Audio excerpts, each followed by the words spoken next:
and ultimately our loss of contact with the ship. As part of our investigation, our team took this flight's ship through a 60-second static fire, which was 10 times longer than any previous static fire. The test cycled through throttle levels to recreate different conditions seen within the propulsion system during flight. You can see that on your screen now. We also tested hardware changes on fuel feed lines to Raptor's vacuum engines. The additional data we got to some new hardware that's installed in the RVAC fuel feed lines, which are also unique to this upgraded version of ship. Those feed lines look like large straws. They run through the oxygen tank, and those are delivering fuel directly to those vacuum engines.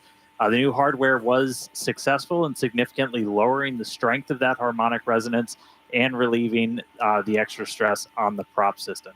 And then just in addition to new hardware, we made a couple of operational tweaks, adjusting things like the temperature of the propellant as it's being fed to the engines, also changing the throttle level that we're setting those engines at on a set. We also looked at where fires broke out in the attic, which is the unpressurized space between the bottom of the ship's liquid oxygen tank and the engine heat shields. Fires here resulted in loss of ship on flights 2 and 7, so we took steps to make it more resilient to leaks. We added a hefty purge system that uses gaseous nitrogen. Similar to the carbon dioxide system on the booster, it floods the zone with gas to prevent a fire. Yeah, we also increased the attic's just natural fire defense. We added some more vent holes that helps to keep that attic pressure close to vacuum as Starship flies into space, makes it harder for a fire to ever exist. And then on the next generation ship, we're going to do the best thing possible and just start deleting some parts. Yeah, the best part is no part. The next generation of ship is going to use Raptor 3 engines, which are going to reduce that attic volume, and they're also going to eliminate most of the joints on the engines themselves that can leak into the space. In the end, these changes represent the core of our test program. We fly hardware in a real-world environment, learn from the data, make updates, and fly again.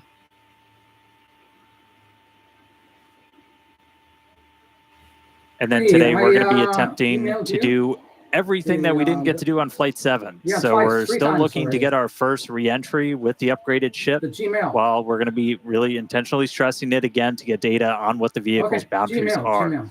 So everything we've got ahead of us, as always, starts with liftoff, and that's super heavy, igniting those 33 Raptor engines, lifting off from the pad here at Starbase for that initial ascent. All 33 will burn for the first roughly 2 minutes before we get into hot staging. For hot staging, the second stage will ignite its engines while still attached to the first stage. That will create that stage separation. The booster will perform a flip maneuver and head on back to the launch site here just behind us. Then we will hopefully see the third ever tower catch by the launch tower. Meanwhile, ship completes its ascent burn, gets into its suborbital trajectory. We've got some extra things we're going to do in space, like deploy those Starlink simulators. Also going to be relighting one of the Raptor engines, one of the sea-level engines, before we get into re-entry. Yeah, that re-entry phase will test multiple experiments, including missing heat shield tiles, metallic tiles, and loading the vehicle's flaps. The ship will then perform a flip maneuver and hopefully achieve a soft water landing as we have seen before. We've got some buoy cams stationed out there to give us great daylight views of that splashdown in the Indian Ocean. Yeah, it's a lot. But again, we're really focused on finding what are the real world limits of Starship. We're doing it in this very remote area to find those limits before we get ready to return ship to the launch site and eventually catch it. And a lot of the upgrades we made to get to this version of ship are going to enable that. Yeah, man, that's going to be exciting to see ship catch. It's going to be wild. Now, Ship 7 premiered a huge block of upgrades to add more capability to Starship, and we've carried them through to test on Flight 8 today. First, the forward flaps got a redesign. They have shrunk and shifted away from the ship's belly or the heat shield. You can see that on your screen there. This new position will reduce their exposure to heating during re-entry. We've also extended the length of Starship, and we've done this by 2 meters. This additional height gives us about 25% more propellant volume, which will aid in future longer duration missions. We also implemented propulsion upgrades, such as new fuel feed line system for the Raptor vacuum engines, as well as vacuum jacketing of feed lines and an improved propulsion avionics module. And you've heard us talk a lot of the experiments we're running.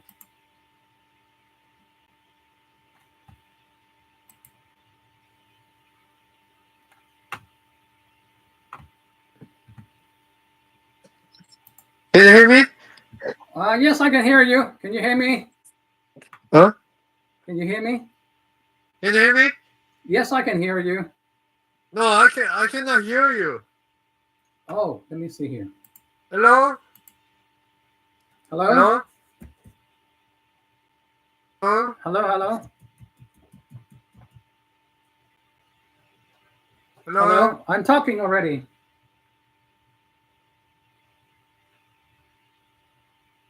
Hello, hello.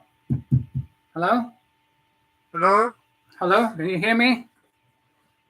Very small. Can you I turn on the dial now. Hello? How about it? Hello, hello? strange?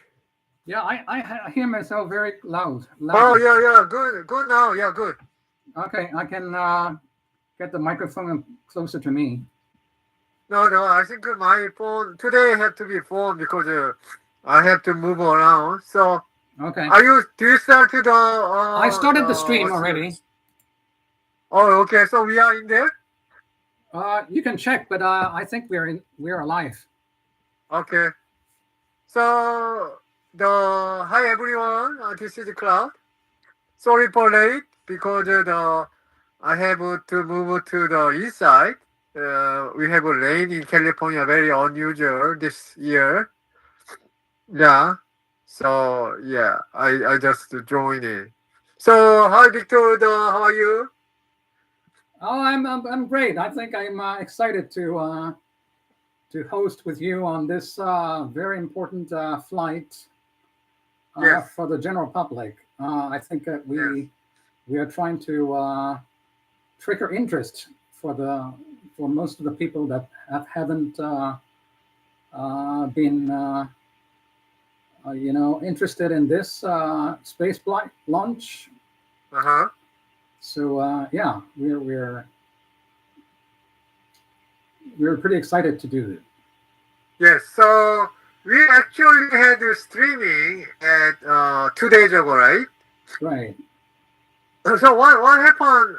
By the way, did we remove the streaming? Or we still have it? Which one? Oh, 2 days ago one. I did remove it. You can see if I have removed it, I think. Oh, okay, that's good. So yeah, Victor, can you explain what happened to SpaceX side? Why they abandoned the launch? Yes, I think the main thing is they have been doing it for a year or more now. I think from Uh-huh. flight 1 Uh-huh. all the way to this flight 8, and Yes. I think mainly is to prove that the new 100 tons rocket can do its job, and the main objectives of these launches are to prove the new engines from what they had before. They had made the Raptor engines, and this version of the Raptor engine is Raptor 2, Uh-huh. which is a much simplified and more powerful version of the old version. After what? Okay. So they are proving that they can make these rockets and engines very quickly, and they can do a relaunch very quickly. They can catch the booster, and they want to also, of course, launch it and make it through to orbital flight, and then they will test the reentry systems, the tiles, the flaps, controls, the entry angles, and all the different controllable surfaces, and to show that they can do the orbital launch, reentry, separation, and all these milestones are intact, and be able to proof it's that is completely doable with this rocket and this Starship. Uh-huh. So that's this launch. How about the last launch? Why they abandoned it? I think that they, yeah, it's. I think Elon showed afterwards that they stopped at 40 seconds hold. But by the way, Elon is now working for government, does he? Mhm. Can he run the business at the same time? Isn't that conflict of interest? I believe there's some part of it. I think, Pardon? yeah, that's my opinion. I think, but it's up to the public to think about. Okay. Yes. So yeah. Sorry for the sideway. Can you continue? So what happened to last Tuesday? Yeah, I think the several things. I think one from what is reported. So they were having issues with the last 40 seconds control. They fixed the booster controls, but they couldn't fix the Starship part of the controls. That's what is. Oh, Starship part. Okay. And so can you explain afterwards, can you explain briefly the audience is what's the difference between Starship and booster? Some audience probably confused. Yes, Starship, booster. We call it Starship. Overall, we have a term for the whole thing as the Starship, the booster and the Starship. This time it's the Starship 34 and Booster 15. And then together, they are stacked together and called, in general, Starship. In general, Starship. So it's but then we also say that it has a booster. So the Starship is by itself the second stage. So it's the Starship that is the vehicle, the space vehicle that is stacked on top of the booster. So we can specifically say that the Starship is the second stage, and the booster is the first stage. So Starship can be second stage or entire rocket. Right. The term can be entire stacked system or the second stage. So can you explain a little bit about the booster and the Starship? So the booster has 33 engines. It needs a million pounds of thrust. Starship is the second stage. It has to separate from the booster. So the booster itself is for the launch, the liftoff, and the launching, and also that it can withstand the stress up to MECO. What's a MECO? It's MECO is the stress stage where you say it is at a certain velocity, so that we know that it's the ship can withstand the pressure and stress, and it doesn't disintegrate. But what's the unit? It is the what I have to talk about is the.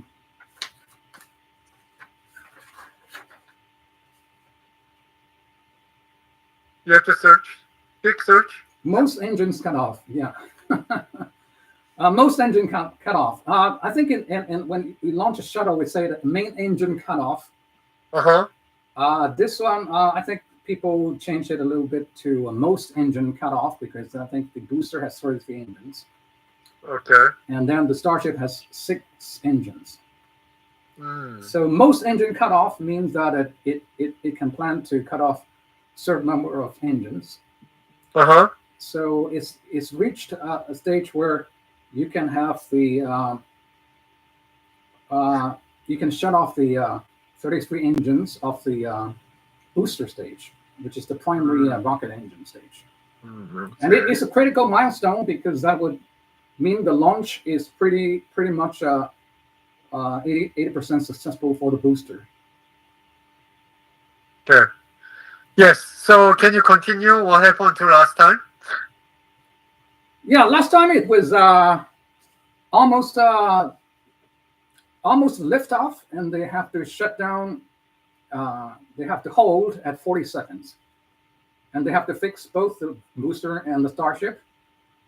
And later on, Elon was talking on media that there's a turbo pump issue. So spin up of the turbo pump is not it's not up to the pressure. It's 20 bar pressure below the pressure they want before they can have the liftoff. I think the pressure is important because it needs that certain velocity and pressure for the booster to be able to give that amount of thrust.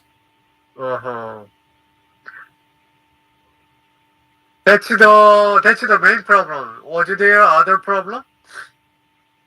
I think that what I can see is the problem with the Starship control and also the booster control. So for that, it's they haven't lifted off, so no other problems were at least broadcasted afterwards.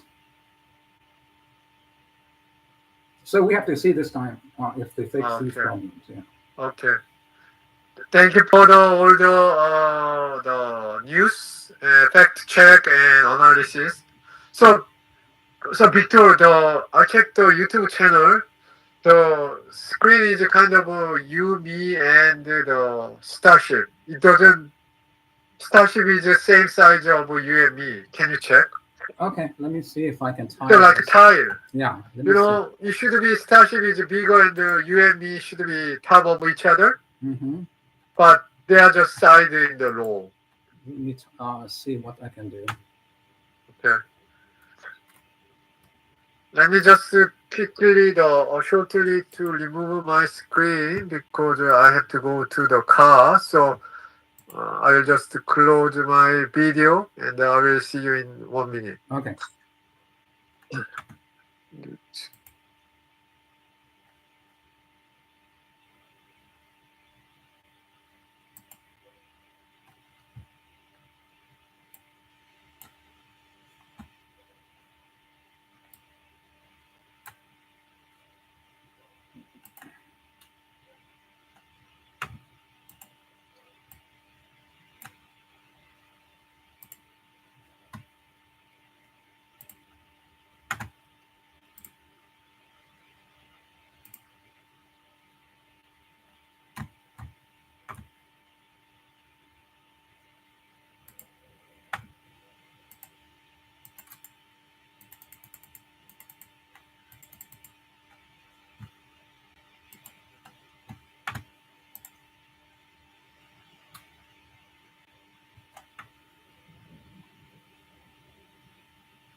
Oh, it's about to launch.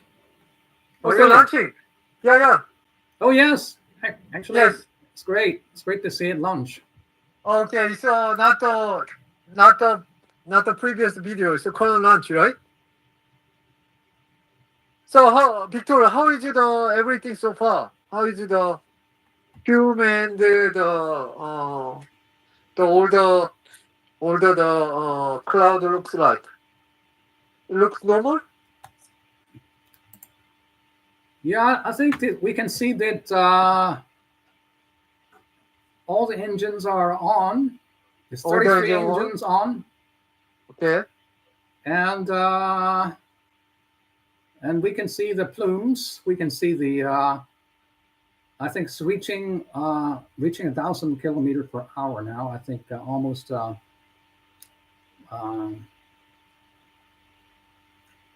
almost supersonic. Now it's almost supersonic. Unknown caller.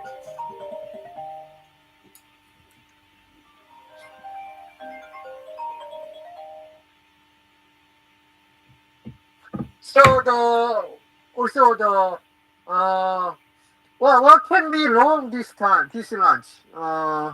Any prediction? Yeah, I think it's already past supersonic. So we'll see if we can go through the Miko time, which is 2 minutes 33 seconds.